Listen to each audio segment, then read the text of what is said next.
She texted me out of nowhere. "Don't bother coming home. I'm changing the locks. This is my house now." I stared at the message, blinked a few times, and typed one simple word. Okay, that was it. I didn't yell, didn't argue, didn't even call her. I just sent that one word and went back to my work. A few hours later, the sheriff was escorting her off the property with an eviction notice in hand, since, legally, my name was the only one on the lease. Her things, stuffed into garbage bags and dumped on the curb, ended up on the 6 p.m. news. I'm 31, male. My girlfriend, well, ex-girlfriend now, Natalie, 29, had been with me for 4 years. That Thursday afternoon, at exactly 2:14 p.m., she dropped that little bomb on me through WhatsApp. "Don't come home tonight. Or ever. I'm changing the locks right now. This is my house now. I've tolerated your mediocrity long enough. Find somewhere else to live. Your stuff will be outside." At first, I thought it was some kind of prank. Then I realized she was dead serious. I stared at my phone for 10 seconds, maybe more, then wrote back the same thing. Okay. Her typing bubble flickered in and out, like she didn't know what to say next.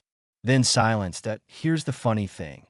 Natalie must have forgotten, or maybe never cared enough to know, that the rental agreement for that townhouse had only my name on it. I'd been renting that place for 2 full years before she even moved in. She never wanted to be added to the lease. Said it was too much responsibility and that she liked keeping things flexible. Her exact words. I paid the entire $2,200 rent every single month. She'd occasionally toss me some cash for groceries or help with the electric bill when she remembered. But legally, she was nothing more than a guest who'd overstayed her welcome. So instead of panicking, I picked up my phone and made 3 calls. First was Gary, my landlord. I explained the whole situation to him, expecting him to be annoyed. He just laughed. "She's aware she's not on the lease, right?" "Apparently not," I said. "Want me to meet you there with our company lawyer?" "That would be perfect." Next, I phoned the local sheriff's department. Explained that I was the sole leaseholder and that my living girlfriend had just illegally locked me out of my own home. They said they'd send deputies to keep the peace. Last call was to my buddy Derek. He's the kind of guy who owns a pickup and never turns down a chance for chaos. "Need help moving?" he asked. "Not moving, evicting." "Holy hell," he said. "I'll grab Carlos and a cooler."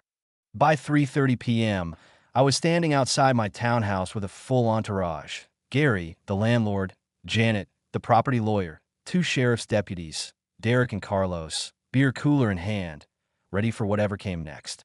From the street, I could already see Natalie had changed the locks, shiny new deadbolt and all. My clothes, guitar, and gaming console were scattered across the lawn. Some were in garbage bags. Others just tossed around like trash. The female deputy walked up to the door and knocked. "Sheriff's Department. Please open the door." A few seconds later, Natalie appeared, wearing her best I'm in charge outfit. Heels, blazer, full makeup. She looked like she'd dressed for her villain origin story. "Officers. Perfect timing," she said with a smirk. "This man," she pointed right at me, "is trespassing on my property." The deputy looked at Janet, who quietly stepped forward and unfolded the lease. "Ma'am, are you Natalie Morrison?" "Yes." "And are you aware this property is leased solely to," she glanced down at the paper, "Mr. Daniel Reeves?" Natalie didn't flinch. "We've lived here together for 2 years. That makes it mine too. Common law marriage." Janet actually laughed. "That's not how common law marriage works here. And even if it were, it wouldn't give you ownership of someone else's lease." The male deputy chimed in. "Ma'am, do you have any lease paperwork or proof you have tenancy rights here?" "I don't need paperwork. I live here. My things are inside." Janet nodded politely. "Then at best, you're a month-to-month guest. And since Mr. Reeves has given verbal notice for you to vacate." She turned to me. "He has, correct?" "Correct," I said.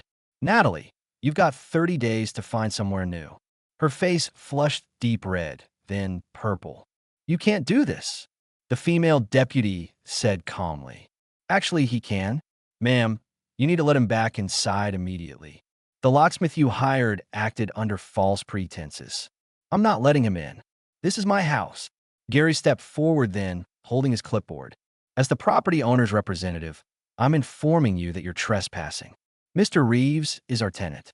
You are not. That was when reality finally started to hit her. She looked around at all of us, the cops, the lawyer, her landlord, my friends, and froze. Her hand hovered near her phone like she was thinking about calling someone. Her mom, maybe, or that lawyer friend she always bragged about, who turned out to just be a paralegal. Ma'am, the deputy said firmly, you need to leave the property now. You can coordinate with Mr. Reeves to retrieve your belongings later. My belongings? She yelled. Everything in there is mine. I decorated this place. I made it a home. The furniture, the art, the TV I bought. I asked calmly. The kitchen appliances I paid for. We bought those together. Janet tilted her head. Do you have receipts with your name on them? Silence. The deputy sighed. Ma'am, please step outside. Natalie finally stepped out, wobbling slightly on her heels.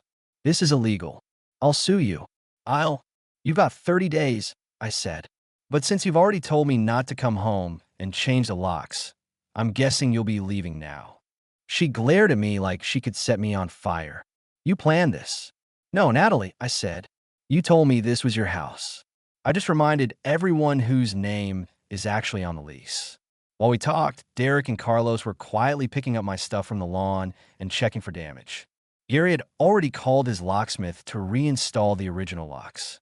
Where am I supposed to go? She snapped. Not my problem, I said. Maybe next time, don't try to illegally evict someone from their own house. The locksmith showed up about 45 minutes later. While he worked on undoing her power move, Natalie stood out on the lawn, pacing, phone glued to her ear. She was making calls, lots of them, alternating between sobbing and rage. Can you believe what he's doing to me? They're kicking me out of my house. From what I could tell, nobody she called was offering a spare room. The deputies made it clear.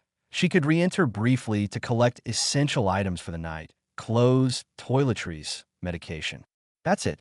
I need my furniture, she snapped. What furniture? I asked. The bedroom set. The one I bought from Ashley Furniture. You mean the one I paid for? I've got the email receipt if you want to see it. She tried claiming the couch, the dining table, the desk. Every time, I had digital proof. Less online banking. The only things she could actually prove were a weird abstract painting her sister made, a couple of yoga cushions, and some clothes. Janet, the lawyer, filmed everything for documentation. The deputy supervised as Natalie stuffed a few suitcases with clothes and bathroom items. When she tried to grab the coffee maker, I stopped her. That's mine. We both used it, she said through gritted teeth. I bought it before you moved in. Amazon order from 2019. Want me to pull it up? She slammed it back down on the counter so hard I thought it would explode. Why 6 p.m. Natalie was standing on the sidewalk beside her luggage. Makeup streaked down her face, hair a mess, just in time for a news van to pull up. Apparently, a neighbor had called the local station about a domestic eviction drama happening on our street. They got the story backward, though. The reporter, seeing Natalie looking distraught, rushed up to her first. Ma'am, can you tell us what's happening here? Natalie saw her chance. This man, she pointed straight at me, is throwing me out of my home after 4 years together. No warning, no nothing. I came home, changed the locks for my safety, and now he's having me forcibly removed. The reporter's eyes practically lit up. Drama sells. But Janet stepped forward like a movie lawyer. Hi, I'm Janet Wilmington, property management attorney. Would you like to see the lease agreement showing this man as the sole tenant, and the text message where she told him not to come home? I held up my phone, showing the screenshots. The reporter looked at the phone, then at Natalie. Ma'am, did you send this? Natalie grabbed her suitcases. This is harassment. You'll all be hearing from my lawyer. And off she went, storming down the street, dragging her luggage behind her, one was squeaking like it was mocking her. The news crew stuck around for a few minutes, but quickly realized the story wasn't what they'd expected. By the time the locksmith finished, I was sitting on my porch with Derek and Carlos, each of us holding a beer. Gary and Janet were wrapping up paperwork. You know she's not done, right? Carlos said. Oh, I know, I replied. And I was right. That night, my phone started lighting up again. Texts from her number, her mom's number, her sister's number, even random, unknown numbers. You're heartless. How can you do this to someone who loved you? You'll regret this. Real men don't act this petty. I didn't reply once. Just took screenshots of everything. Friday morning, I woke up to 62 missed calls. She'd been calling all night, switching between her phone and what I guess were her friends. The voicemails were a mix of guilt trips, rage, and desperation. Baby, I'm sorry. I was just frustrated. You worthless piece of trash. I hope you're out alone. Please, Daniel, don't do this. We can fix it. You'll never find anyone like me again. I'm going to ruin your life. It was like she was cycling through every stage of grief in random order. Then, right around noon, she showed up again. This time with a U-Haul. And back up, out stepped her mom, Patricia, her sister, Elena, and two dudes I'd never seen before, muscle probably. I wasn't surprised. Derek was already there, Carlos too. I'd even called the sheriff's department again to request a civil standby. So yes, Deputy Melissa, the same one from yesterday, was back on the scene. She can take her belongings, I told the deputy, but I'm documenting everything that leaves this house. Patricia stormed up to me, fuming. How dare you? After everything she's done for you. Like what exactly, Patricia? Name one thing. She made you a better man. You were nothing before her. Funny, I said. I had the same job, same friends, same house before she came along. What exactly changed? Elena cut in. She loved you. Doesn't that mean anything? She tried to steal my home yesterday, I said flatly. That's not love. That's entitlement. Natalie avoided eye contact, barking orders to her movers instead. When one of them tried to lift my coffee table, I pointed. That's mine. Prove it, the guy said. I pulled up my Wayfair receipt. He set it right back down. And that's how the next 3 hours went. Item by item. We had to confirm ownership. TV? Mine. Soundbar? Mine. Dining table? Mine. That fancy rug she adored? Also mine. Bought it from Target before I even met her. Her pile of actual possessions ended up being embarrassingly small. A few books, the ugly abstract painting, some yoga gear, clothes, random kitchen gadgets from her mom, and a handful of plants. We even argued about the pots because I bought those too. The best part? The air fryer incident. That's mine, she said. It was your birthday gift from me. You mean the IOU card you gave me that said, I owe you one air fryer, which you forgot about, so I bought it myself? Patricia gasped.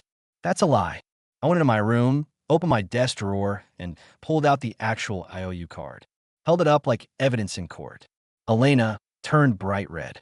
By 4 p.m., they'd finally loaded the U-Haul. Honestly, her total belongings probably added up to maybe $500 worth from a 4-year relationship. This is theft. Patricia yelled. You're stealing from my daughter. Your daughter tried to steal my entire home, I said calmly. I'm being generous, even letting her take what's actually hers. Natalie finally snapped. You're going to regret this, Daniel. I know things about you. Like what? I asked. That I play Dungeons and Dragons? That I cried during Endgame? That I have a birthmark on my... Okay. Deputy Melissa cut in. I think we're done here. They drove off in silence, the U-Haul rumbling away. I thought that would be the end of it. I was wrong. Saturday morning, I woke up to chaos. Not in my house this time, but online. My social media notifications were blowing up. Dozens of messages, tags, and DMs. And then I saw it. Natalie had gone nuclear. She'd posted a dramatic, essay-length statement across Facebook, Instagram, and Twitter, all public. According to her, she was the victim. Apparently, her narcissistic ex had financially abused her for years, isolated her from her loved ones, and then thrown her out on the street without warning. She claimed she'd paid half of everything, that she was just trying to leave safely, and that I'd retaliated by calling the cops. I've seen creative writing before, but this was Pulitzer-level fiction. Her posts spread fast. Her echo chamber of friends started sharing it with captions like, "Men are trash," and "You can never really know someone." For a few hours, it looked like she'd won the narrative. Then Derek commented, "Weird how you could afford that $2,000 designer bag last month if you were so financially abused." My old roommate from before Natalie chimed in too. Daniel, the controlling guy, literally let you redecorate his house and turn his office into a yoga studio. I was there. And then came the knockout blow. Ashley, Natalie's former best friend, the one she'd fallen out with over some MLM nonsense, commented, "Girl, you bragged to me about living rent-free. I still have the texts." She then posted screenshots, Natalie's own messages. "Why would I pay rent when he doesn't ask? I'm basically getting paid to be his girlfriend. Once I save enough, I'm upgrading to someone with a real house." It was brutal. Within hours, her whole story collapsed. People stopped sympathizing and started laughing. Memes popped up. Comments turned against her. By Sunday afternoon, every post she'd made was deleted, but it was too late. Screenshots were everywhere. The internet never forgets that I should have known that kind of humiliation would push her over the edge. Monday morning, I walked out to go to work and found all 4 tires slashed. Deep cuts, angry strokes. My neighbor's Ring camera caught a blurry figure in a hoodie around 3 a.m. The police couldn't confirm it was her, but we all knew. Filed a report, got new tires. Cost me $600 next day. My boss called me into his office. "Hey, Daniel," he said, "you might want to sit down for this." Someone had emailed the entire company, claiming I was a domestic abuser and a danger to women. Anonymous account, of course, routed through a VPN. Luckily, my boss knew me well enough not to buy it. "We're not taking it seriously," he said, "but you might want to lawyer up, just in case." Then came Wednesday. The property management company called, confused because I had apparently called earlier that day trying to terminate my lease early. Of course, it wasn't me. When they refused to process it without an in-person signature, Natalie left dozens of fake online reviews for Gary's company, accusing them of supporting domestic abusers. Gary was furious. "She's damaging my business," he said. "I'm suing her for defamation." Thursday was the grand finale of her meltdown week. I pulled into my driveway to see 2 police cruisers waiting. "Mr. Reeves?" one of the officers asked. "We received a report that you're holding stolen property belonging to a Ms. Morrison." I nearly laughed. "What property?" They handed me a 3-page list, everything from sentimental kitchen equipment to emotional support jewelry. I invited them inside. "Officers, I have receipts for every single item in this house. Want to see?" I'd already organized everything neatly in a folder after the U-Haul incident.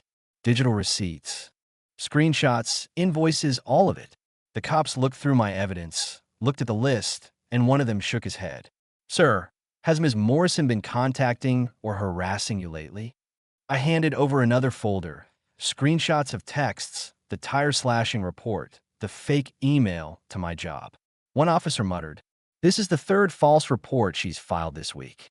Turned out she'd also claimed I stole her car, which she didn't even own, and her laptop, which she'd sold on Facebook Marketplace 2 months earlier. I even had a screenshot of that conversation. At that point, the officers just sighed and left. Exactly 1 week after lock change day, my phone rang again. Caller ID, Patricia, her mom. "Daniel, we need to talk." "No, we really don't. Please listen. Natalie isn't well. She's been staying with us. And the things she's saying, they don't make sense." "Like what?"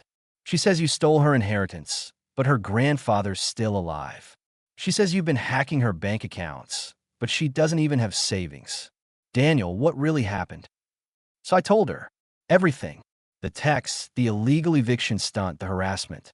There was a long pause. "She needs help," Patricia finally said. "Not my problem anymore," I told her. "I'm worried she might do something stupid. She's talking about ruining your job, your reputation." "Already did. Tires, emails, false police reports. It's all documented." There was silence again. Then she said quietly, "Oh my God, I didn't raise her to be like this. Maybe you should have asked for my side before showing up at the U-Haul and calling me heartless." She hung up. It's been about a month since the whole lock change fiasco. I wish I could say it ended quietly, but things still had a few chapters left before the curtain finally dropped. After Patricia's call, things went quiet, too quiet. And that's always a bad sign. Over the next week, Natalie doubled down. She started creating fake dating profiles using my photos and explicit content she must have stolen from somewhere. She signed me up for hundreds of random spam sites, newsletters, even sketchy online subscriptions. Then, she called my credit card company pretending to be me, but thankfully, security questions exist for a reason. Still, The sheer persistence was terrifying. It all came to a head one Friday afternoon when she actually showed up at my workplace. Not to talk, not to apologize, to perform. She came storming into the lobby, screaming at the top of her lungs about how I'd ruined her life, stolen her future, and destroyed her mental health. Security had to physically remove her from the building while she kept shouting that I'd made her homeless. That was the final straw. My company immediately filed a restraining order on my behalf, not out of spite, but for everyone's safety. And that's when the police finally took it seriously. Between the vandalism, the harassment, the fake reports, and the workplace incident, she'd finally crossed too many lines. When they arrested her, she broke down and admitted to slashing my tires. She'd also violated the restraining order within 24 hours of it being served. That was enough. Her family, Patricia and her sister Elena, hired her a lawyer, but once he saw the mountain of evidence I'd saved, screenshots, receipts, police reports, video footage, emails, he told her point blank, take a plea deal. She did. Natalie ended up with 6 months of probation, mandatory therapy, a no-contact order, and restitution for the tire damage. Word travels fast. Through mutual friends, or the gossip network, as I call it. I heard she's now living back with her parents. She lost her job after missing too many days for court appearances. Her influencer dreams? Dead. The screenshots of her bragging about living rent-free went viral in our city. No brand wants to work with someone famous for trying to steal their boyfriend's house. Apparently, Patricia and Elena eventually convinced her to get real mental health help. I hope she sticks with IT. AS for me. Peace. Absolute, blissful peace. I turned what she turned into a yoga studio back into my gaming room. Bought a new couch. The old one had too many bad memories. And I adopted a cat. His name's Morpheus. He enjoys naps, snacks, and occasionally attacking my toes at 3 a.m. The house feels like mine again. Quiet. Stable. No more drama. No more walking on eggshells. Gary, my landlord, ended up winning his defamation suit. Natalie had to pay him $5,000 in damages for the fake review she posted. He even gave me a 6-month rent discount for handling the situation like a professional and protecting the property. Derek and Carlos, my ride-or-die crew through all of this, became closer friends than ever. Now, whenever I start dating someone new, they joke that they have a checklist. Does she know your names on the lease? Can she provide receipts for her furniture? Does she understand basic tenant law? It's become our running gag. Honestly, I'm not angry anymore. Just tired and maybe a little sad. For years is a long time to realize you never really knew the person you were with. Looking back, the warning signs were all there. The jokes about this being my house. The way she never wanted to be on the lease, but always called it our place. The way she'd introduce me as my boyfriend who takes care of everything. It wasn't cute. It was a warning I ignored because it felt easier to keep the peace. But now I know better. The local news never aired the footage, by the way. Turns out man legally enters his own home. Doesn't make for great TV. Last week, I got a text from an unknown number. I miss you. Blocked. Morpheus and I are doing just fine. Yes, this really happened. And no, I don't think all women are like this. Natalie was just one person who happened to be an expert in manipulation and entitlement. Plenty of men do the same thing. If there's one thing I learned, it's this. Trust your gut. Keep your receipts. Know your rights as a tenant. Oh, and always back up your receipts in at least 3 places. Morpheus says hi. And yes, he is named after the Matrix character.